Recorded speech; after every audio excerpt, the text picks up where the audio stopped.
Hi, I'm Todd Maffin.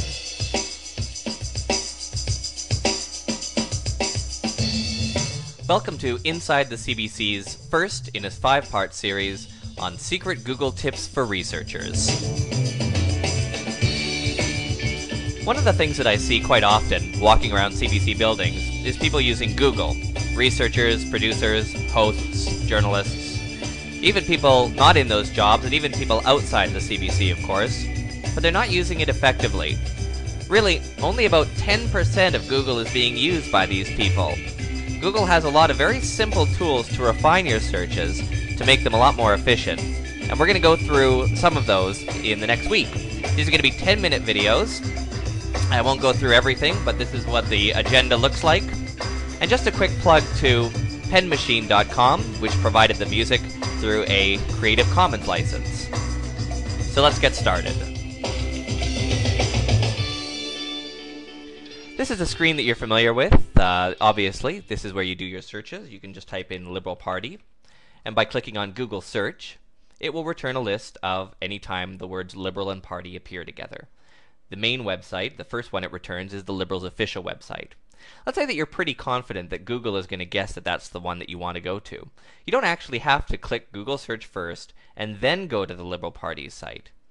If you want to, type in your search phrase and then just click I'm feeling lucky. And what that does is bypass that intermediary search screen and takes you directly to the first result.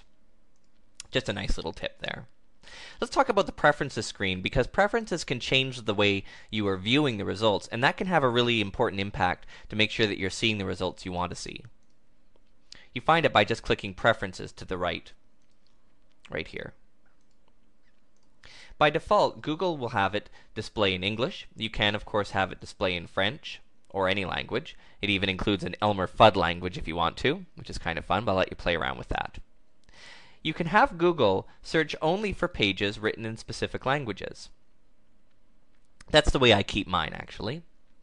You can have it filter your search results. What it's filtering against is adult text or images. But this is the most important one right here, and it's one I recommend you change. By default, when you go to Google, it gives you a list of 10 results down this page. What I prefer to do is change it to 30 results. It means you're not saying next page all the time. Just save the preferences, and that's all you have to do. You won't have to save the preferences again. Once you've done it once, it remembers.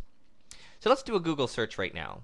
Let's say that you're doing a search for an NDP scandal. You're digging around, you're hoping that you could just come across one on the internet. That's a really good use of quotation marks. So just by typing in NDP scandal, and by the way, it's case insensitive, Google is, meaning this NDP scandal and this is exactly the same. So let's say NDP scandal and hit Google search.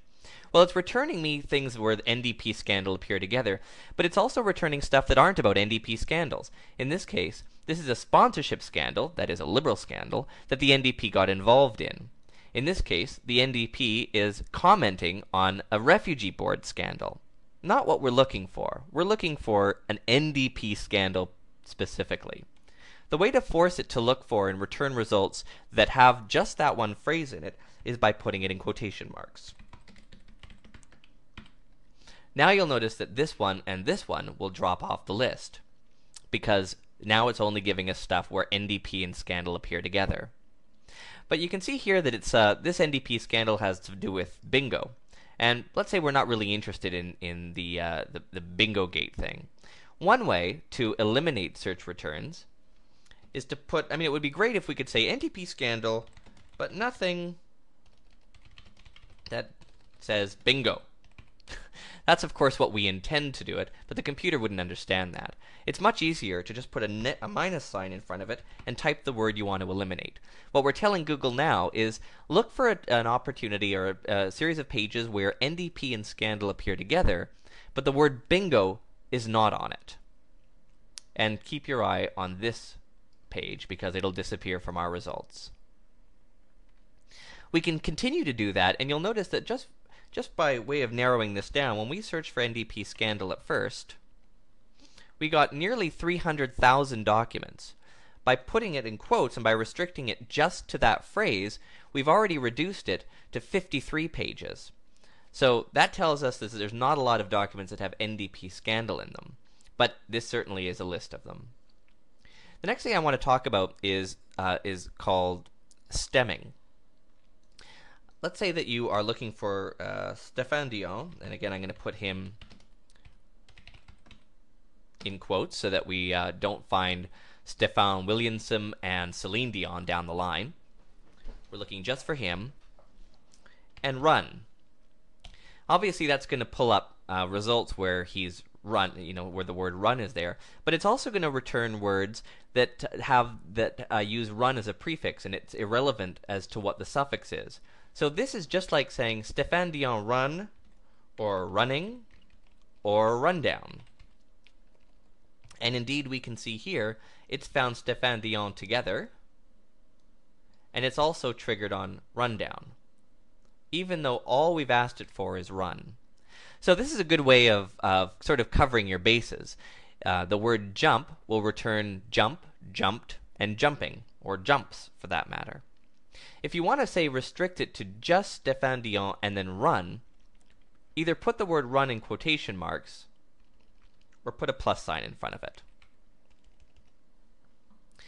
Here's another thing that's interesting and unique to Google, is when you type in Stéphane Dion, let's say we're looking for documents where Stéphane Dion and Celine Dion exist. This word and is redundant.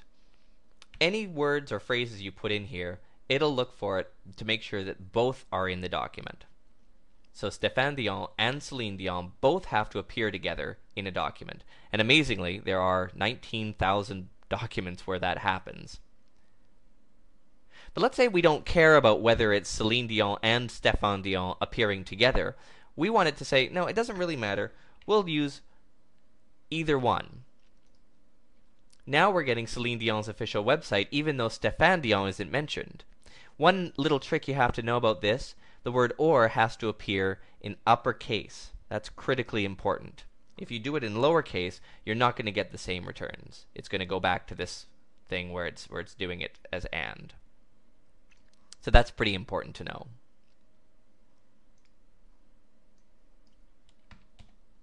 And that's about it for this week, for this day rather. Tomorrow we'll get into synonyms, how to search for synonyms, how to restrict things to websites, and how to find the similar sort of website. So if you're looking for a website that is related to the government but not necessarily the government, we'll figure out how to do that as well.